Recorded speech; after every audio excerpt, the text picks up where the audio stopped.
اور جب جہنم ایک چیخ مارے گی تو سارے انسان اور فرشتے اور انبیاء ایسے گریں گے اور سب نفسی نفسی، آدم علیہ السلام نفسی نفسی، نوح علیہ السلام نفسی نفسی، ابراہیم علیہ السلام نفسی نفسی، میری جان بچا میری جان بچا۔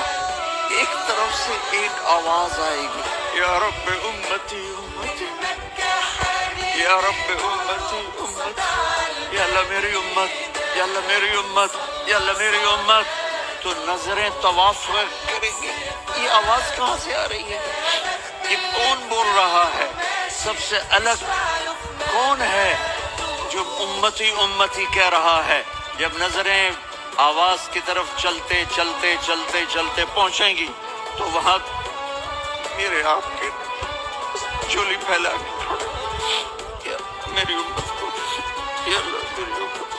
ایک بزرگ حج کے سفر پر گئے تھے۔ جب وہ ایک جگہ سے گزر رہے تھے ان کے ہاتھ میں ایک تھیلا تھا، اس میں کچھ پیسے تھے۔ اچانک ایک چور ان کے ہاتھ سے تھیلا چھین کر بھاگ گیا۔ جب چور کافی دور نکل گیا تب اچانک اس کی آنکھوں کی روشنی ختم ہو گئی۔ آنکھوں کی روشنی جاتے دیکھ اس چور نے رونا شروع کر دیا۔ جب لوگوں نے چور سے پوچھا بھائی کیا ہوا تو وہ کہنے لگا، میں نے ایک آدمی کا تھیلا چھینا ہے، وہ کوئی بڑا اللہ کا قریبی بندہ لگتا ہے، میری آنکھوں کی روشنی چلی گئی، خدا کے لیے مجھے اس کے پاس پہنچا دو تاکہ میں اس سے معافی مانگ سکوں۔ جب لوگوں نے پوچھا کہ یہ قصہ کہاں پیش آیا تو کہنے لگا فلاں نائی کی دکان کے قریب پیش آیا۔ لوگ اس کو اس دکان پر لے گئے اور نائی سے پوچھا کہ اس طرح کا کوئی آدمی یہاں سے گزرا ہے، آپ اسے جانتے ہو؟ اس نے کہا مجھے اس کا گھر تو پتہ نہیں، ہاں مگر نماز کے لیے وہ آتے جاتے رہتے ہیں، اگلی نماز کے لیے پھر آئیں گے۔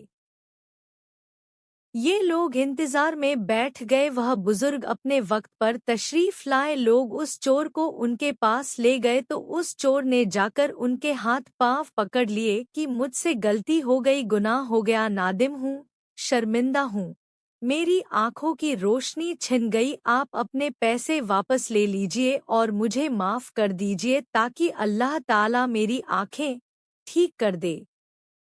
وہ بزرگ کہنے لگے کہ میں نے تو تجھے پہلے ہی معاف کر دیا ہے۔ یہ سن کر چور بڑا حیران ہوا، کہنے لگا حضرت میں تو آپ کا تھیلا چھین کر بھاگا اور آپ کہتے ہیں کہ معافی مانگنے سے پہلے ہی معاف فرما دیا۔ وہ فرمانے لگے ہاں میرے دل میں کوئی بات آ گئی تھی۔ فرمانے لگے میں نے ایک حدیث پڑھی جس میں نبی اکرم نے فرمایا کہ قیامت کے دن جب میری امت کا حساب پیش کیا جائے گا تو میں اس وقت تک میزان کے قریب رہوں گا جب تک میرے آخری امتی کا فیصلہ نہیں ہو جاتا۔ میرے دل میں یہ بات آئی کہ اگر میں نے اس چور کو معاف نہیں کیا تو قیامت کے دن یہ مقدمہ پیش ہوگا اور جتنی دیر میرے مقدمے کا فیصلہ ہونے میں لگے گی اللہ کے نبی علیہ السلام کو اتنی دیر جنت سے باہر رہنا پڑے گا، اس لیے میں نے معاف کر دیا کہ نہ تو مقدمہ پیش ہوگا نہیں میرے محبوب کو جنت میں جانے میں دیر لگے گی، وہ جلد جنت میں تشریف لے جائیں گے۔